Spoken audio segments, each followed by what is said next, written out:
last night's side games released the 2020 rule set for the Shadowverse Open, which is basically the qualifying system for anyone that's outside of Japan to qualify for the World Grand Prix in Tokyo in December. So basically, I want to go over the changes that will be happening. Mainly, this is concerning the Pan American players, so North America, South America, as well as the European region. There wasn't too much changes for the Southeast Asia and Oceania, Taiwan, Korea, so I'm not really going to talk about those regions. So if you're from those regions, it doesn't really concern you that much. You're pretty much going to be playing the same system as you did for 2019. So these changes to both the PAM and European region, I think, are pretty big and relevant. So it really asks the questions for the PAM and EU players if it's really worth trying hard competing in the Shadowverse system this year and trying to qualify for the World Grand. So basically, the biggest change, first of all, is that the PAM region and the European region are combining. So in all the previous years, we've had North America and South America together and Europe, EU in a separate region. And this makes sense, right? Because Europe and the Americas are on the other side of the world from each other, so time zones are a big difference, player culture, player metas, they're quite a bit different. So putting them together is something that we don't really see in pretty much any kind of esports. They have always kind of separated those regions, which just makes sense regional. So now that they're combining both regions, both the PAM, so again, North America, South America, and EU are going to have in together 4 players that will be sent over to the World Grand Prix. So in 2019, we had the PAM region send in 3 players. So the 2 players that had the top league points in the season and the winner of the Contenders Cup.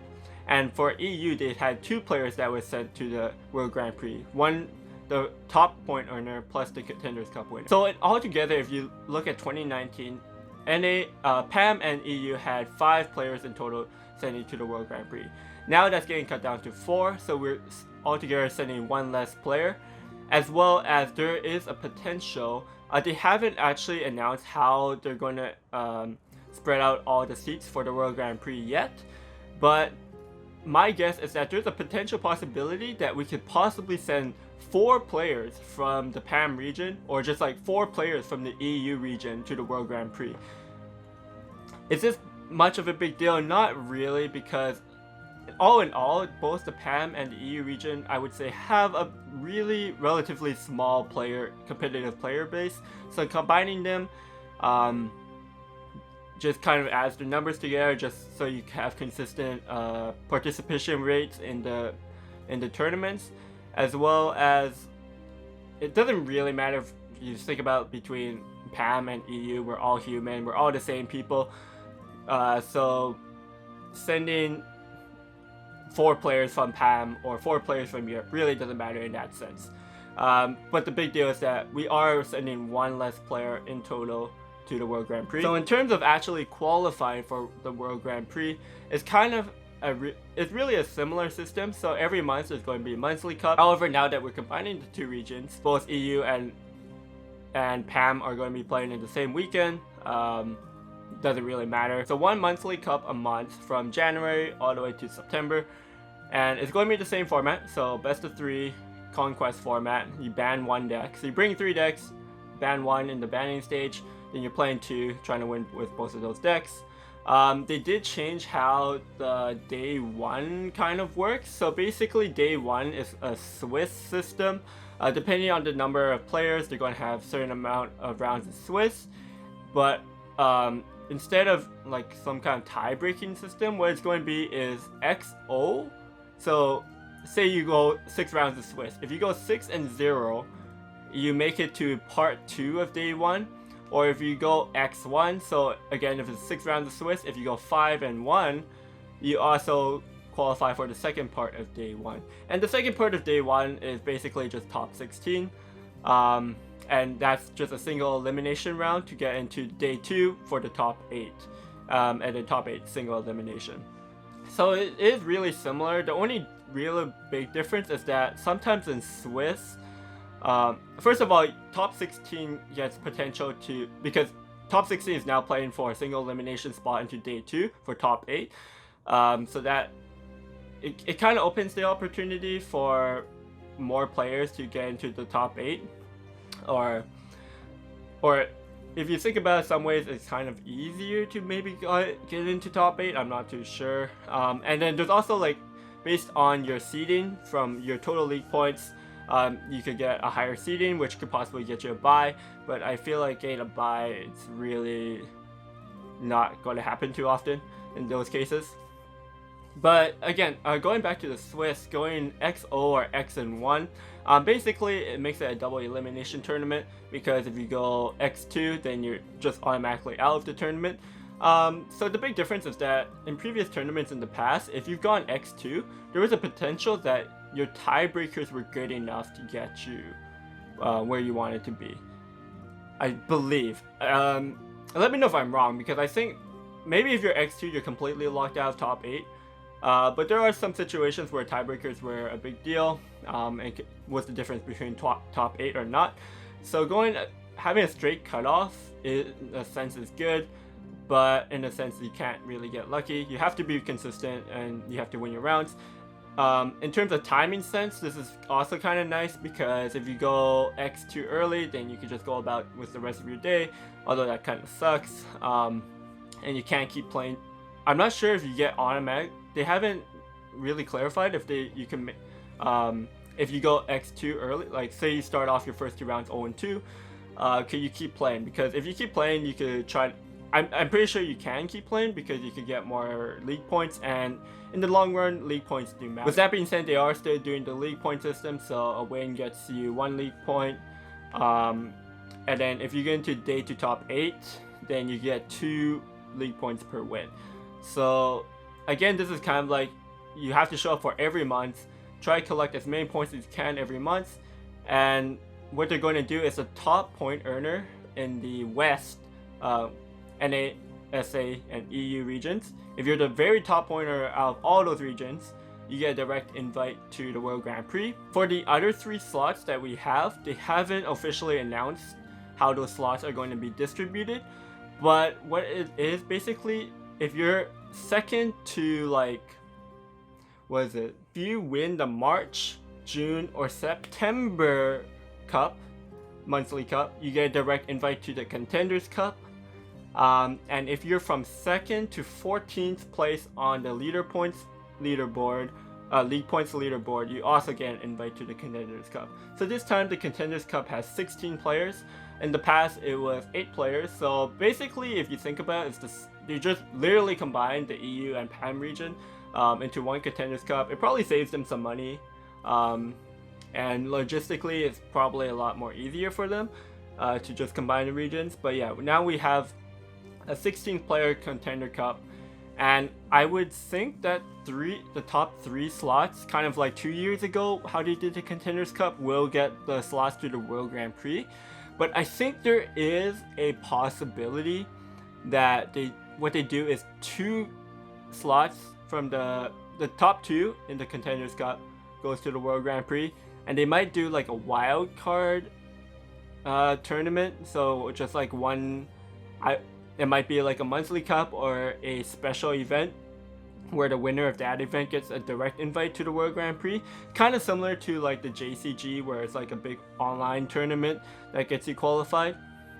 So they might do it that way. And then of course the Contenders Cup, you get a all expenses paid trip to their studio in California, and you get to play in that Contenders Cup event. There's not any details about how they're going to do the Contenders Cup yet, and there's no set date for it yet, but I assume that's going to be more or less a similar event. So those are pretty much the big changes that's happening for 2020. Everything else, like if there's points that I didn't mention about that were there last year, it's still there, like prize money and everything. So more or less it's the same.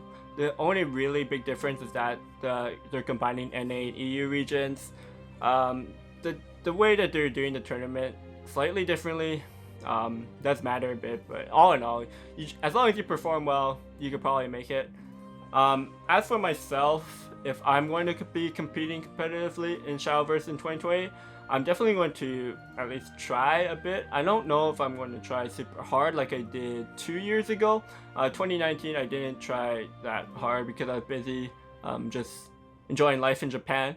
But 2018 I tried pretty hard, so I was able to qualify for the Contenders Cup. 2020, because they are having they're having 13 slots from top league point earners qualify for the Contenders Cup, and usually some people that are top point earners might get a direct invite via winning like the March, June, September Cup, so some slots could get passed down.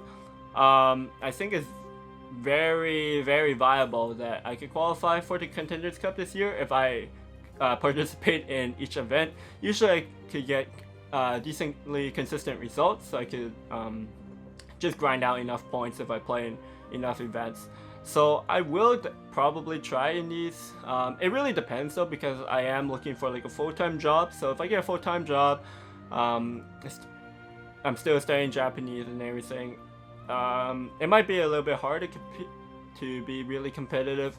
Might stay towards like the content side of things if that's where life takes me. But at the moment, as of like January 2nd, I am intending to participate, because why not? It's free, it's online, it's on the weekend.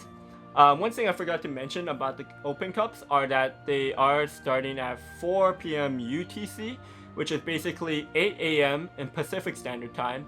And if you're in the EU, you're 8 hours ahead, which I think EU is UTC anyway, so yeah, 4 p.m. So the timing wise, I think it's fair for everyone. Both EU could stay up if the tournament drags out in day one, and for NAs, you just have to wake up a bit early, or if you're in Eastern Standard Time, you are starting at 11 a.m., which is really good. But PST 8 a.m. is really rough for people like me that can't wake up early, but if you're a morning person, all to you, then it's no problem. But timing wise doesn't really matter, that's why I didn't mention it earlier. But let me know, guys, what you think about this 2020 Shadowverse Open system, especially if you're in the PAM and EU region. What do you think about the changes? Obviously everyone's not going to like how we lose 1 seat in total, but you have to think about on side games perspective. The Western region, like they call it the West region, because in Japan, basically everyone outside of Japan, like in modern regions like North America, European countries, they're all considered Westerners, right? So calling it the West region does make sense for them. And when you think about it, and if you look at the history of participation rates in our tournaments, like we only really get like maybe around 100. Sometimes, especially early on, we have more participation rate, like 200 people, and then they start dropping off. And this really hasn't grown much in the last 2 years. So for Saigen's perspective, there's no real reason,